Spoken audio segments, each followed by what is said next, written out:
Hi everyone, here's what's bothering me today.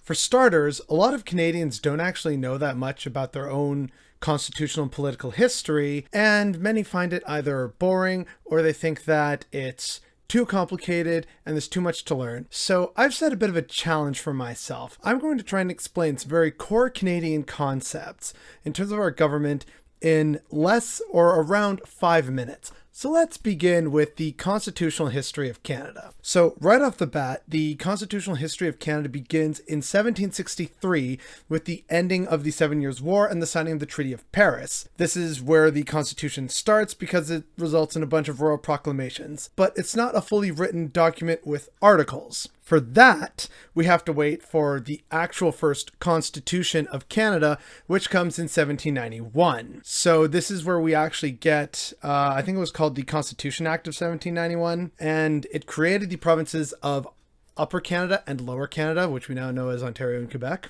And what it also did was it provided the first legislative assemblies and various councils. So you had the executive councils and like just general legislative councils. They were kind of democratic, but not really. The executive councils were appointed by representatives of the crown. And then this happens, goes on for a while. There's some attempts at reform. And then a bunch of bullshit in the 1830s happen. And there's a bunch of people, including people like, I think his name was Louis-Joseph Papineau, and he's trying to make a whole bunch of reforms to make these colonies more governable. They fail, they're rebuffed. This results in the rebellions of 1837, which then forces Lord Durham to say, maybe we should reform the whole thing. So executive councils were appointed by the crown, but then that changed in 1848 with what we call the Fathers of Responsible Government, Robert Baldwin and Louis-Hippolyte Lafontaine. Now, in terms of constitutionality, these guys are very important, and they actually faced outright terrorism at one point, especially Baldwin. They got reformed so that they, being, parliamentary leaders in the Legislative Assembly, could appoint their own executive councils rather than the crown and its representatives doing so. And so they selected their members from the Legislative Assembly. This is what it meant for responsible government that was responsible to the will of the people as chosen in a legislative assembly. And so this is why they're called the Fathers of Responsible Government. And it's also why they kind of just made their own councils of elected members.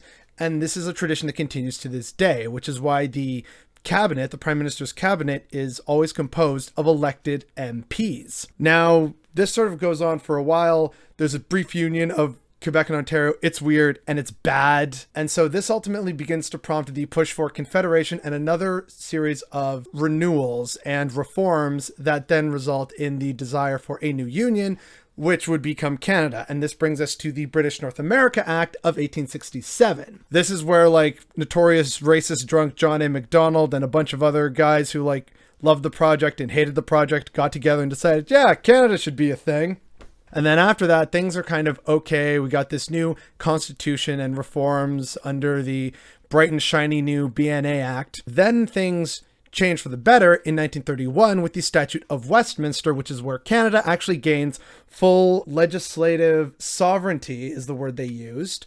We got full legislative sovereignty, which meant that we didn't have to keep sending bills or amendments and things to Britain for acceptance. So if we wanted to pass a bill, it could be passed in Canada with some notable exceptions, which I'll get to in a second. So this gave full legislative autonomy to Canada and other British dominions like Australia, South Africa, New Zealand, etc. And then this brings us to, a period, a nice lull before people want more reforms in the 1960s. The 60s were a goddamn shit show in Canada. You had the Quiet Revolution in Quebec, and then on top of that, you had, I think it was the Fulton formula, as it was called, which was a method of trying to find constitutional amendments within the existing framework of the Canadian Constitution. And then they tried a different one, which was the Fulton-Favreau formula in 1964, but that failed, and then it was ultimately replaced with what's called the Victoria Charter in 1971.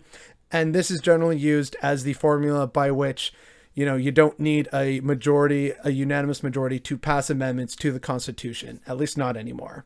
This brings us to the first referendum of Quebec in 1980, because hey, if we're going to have all these changes, maybe we should assert ourselves as a distinct part of Canada.